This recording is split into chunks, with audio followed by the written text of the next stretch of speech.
Hello everyone. और आज हम लोग सिद्ध करने वाले हैं कि √5 एक अपरिमेय संख्या है। तो इस वीडियो में हम पूरा डीप में जाएंगे और सब चीज़ों को पूरा बारीकी से पढ़ेंगे।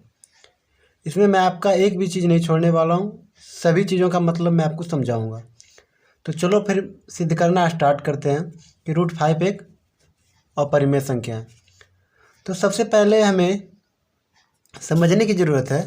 जैसे कि मैं कुछ लेता हूँ, आपको देखो, ये देखिए √2, √5, √6, √7, बाकी जितने भी दिख रहे हैं, मतलब कि वैसी संख्या जिसका पूर्ण वर्ग नहीं निकलता है, उसको हम लोग कैसे अपरिमेय सिद्ध करेंगे, इसमें सारा कवर होगा। ऐसा नहीं कि आप √5 सीख लो और आपसे पूछा जाए √2 कैसे सिद्ध होगा, तो आप इसके लिए परेशान हो। सभी के लिए प्रोसेस एक ही होगा।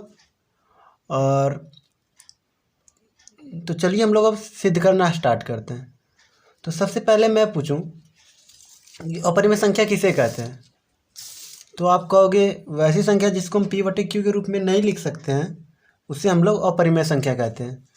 तो मैं पूछूं आपसे कि ये p/q फॉर्म क्या होता है और हम इसको क्यों नहीं लिख सकते हैं।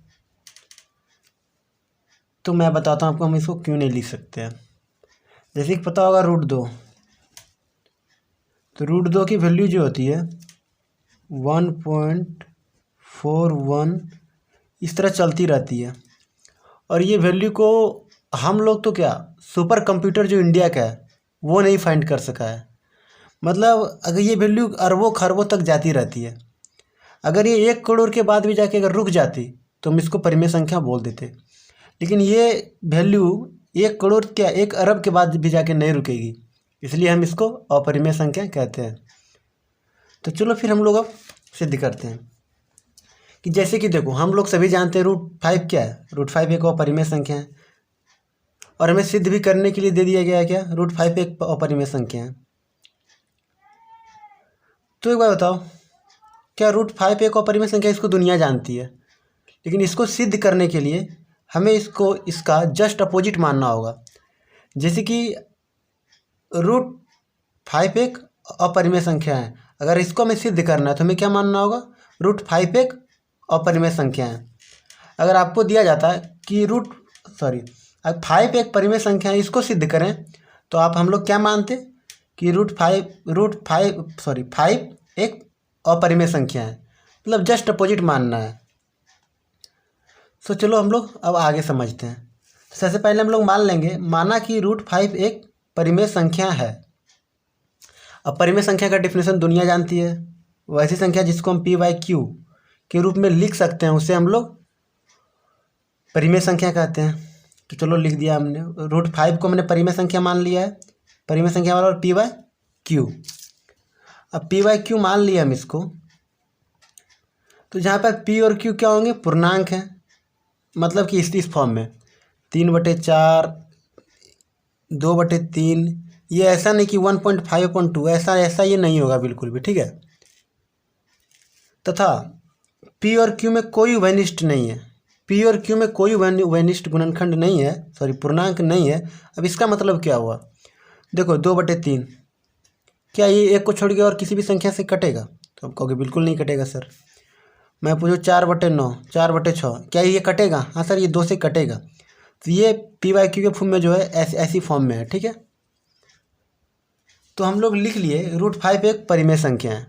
उसके बाद हमने एक शर्त दे दिया इसके साथ कि जहाँ p और q में कोई उभयनिष्ठ गुणनखंड नहीं है। अगर ये टर्म्स को इसने फॉलो नहीं करा तो फिर हम इसको कह देंगे क्या, कि तुम अपरिमेय संख्या ही हो। तो चलो हम लोग आगे की प्रोसेस देखते हैं। आगे का प्रोसेस होगा, जैसे हमने लिख रखा है ना यहाँ पे, √5 बराबर क्या लिख लेंगे, p/q। √5 बराबर p/q हो गया। अब इसको हम लोग करेंगे, देखो नहीं √5 की कुछ नहीं नीचे तो 1 है। अब इसको क्रॉस मल्टीप्लिकेशन कर लेंगे तो क्या हो जाएगा, ये √5q बराबर p। अब आगे के जो टर्म लिखेंगे वो लिखेंगे दोनों तरफ वर्ग करने पर। अब फिर से आपके मन में आया सवाल कि सर हम वर्ग क्यों करें, घन क्यों नहीं, पावर 4 क्यों नहीं, वो भी तो हम कर सकते हैं। तो मेरे भाई आपको ये रूट सिर्फ ख़त्म करना है। तो बताओ क्या √5 पे स्क्वायर देंगे तभी तो ये ख़त्म होगा। √5 गुना 5 √5 एक 5 आएगा। और बताओ √5 पे क्यूब कर देंगे, √5 गुना √5 गुना √5, क्या तब तो ये 5 √5 हो गया, अपरिमेय हो गया। हम इसे पावर 2 कर सकते हैं, 4 कर सकते हैं, 6 कर सकते हैं, है ना।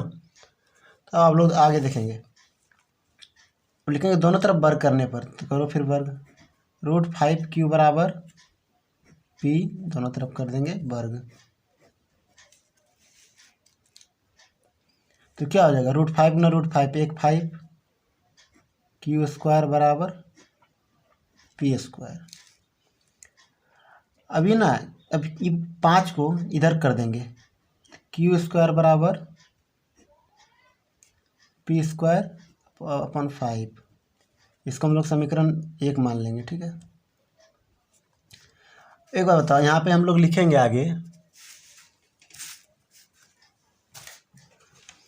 आगे हम लोग लिखेंगे क्या, चूँकि 5 p स्क्वायर को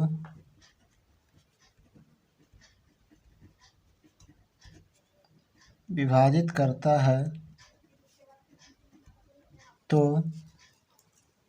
5 p को भी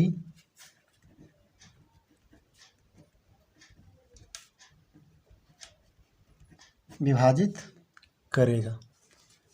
ओके, अब आगे देखो। अब आगे हम लोग करने वाले हैं, यहाँ पे जो भाग में कौन आया p, तो हम लोग लिख लेंगे माना p बराबर कौन सी संख्या से कर रहा है, 5 से, तो 5 के। अब इसका मान रख देंगे हम लोग समीकरण 1 में। p का मान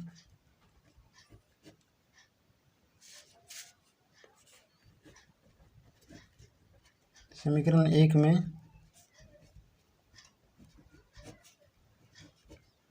रखने पर, जब हम लोग समीकरण 1 में मान रखेंगे इसका, तो क्या हो जाएगा, देखो ये समीकरण 1 है, तो आएगा यहाँ पे 5 क्यू स्क्वायर बराबर p स्क्वायर, आपको पता है। और 5 क्यू स्क्वायर बराबर क्या आ जाएगा, p का मान, p का वैल्यू क्या है 5k, 5k का होल स्क्वायर। अब देखो आगे 5 क्यू स्क्वायर बराबर 25k स्क्वायर। अब 25 को इधर ले लेंगे, तो 5k स्क्वायर अपन 25 बराबर k स्क्वायर, उसको काट लो 5,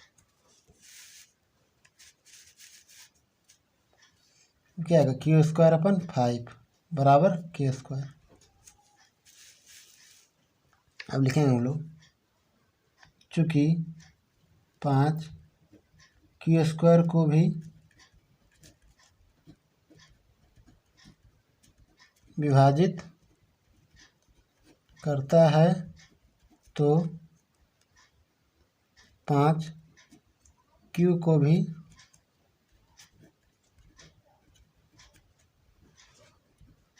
विभाजित करेगा। और हमने क्या माना था स्टार्टिंग में, यहाँ पे देखो स्टार्टिंग में हमने क्या माना था, p और q में कोई वैनिष्ट गुणनखंड नहीं है, सिर्फ एक के अलावे। और यहाँ पे देखो क्या क्या हमारा p का एक 5 इधर भी है और q में 5 भी है, तो हमारा मानना क्या हो जाएगा, गलत। तो लिख देंगे यहाँ पे, यहीं पे लिख देता हूँ मैं आपको, इसके बाद हम लोग लिखेंगे, ठीक है। अतः हमारा मानना कि √5 एक परिमेय संख्या है, यह गलत है।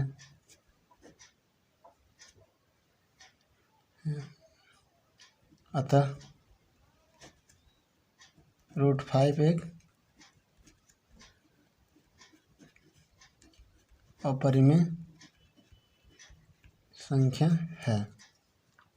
अब देखो इसमें जो सबसे बड़ी हमने टर्म्स करी थी ना, वो ये था कि सबसे जो मेन इंपॉर्टेंट रोल इसने प्ले किया वो ये किया कि हमने यहाँ पे लिख रखा है पी और क्यू में कोई घनिष्ठ गुणनखंड नहीं है। तो यही जो हमारा मेन फैक्टर था, यही हमें अंतिम में मदद की कि इसकी अपरिमेयता को साबित करने में।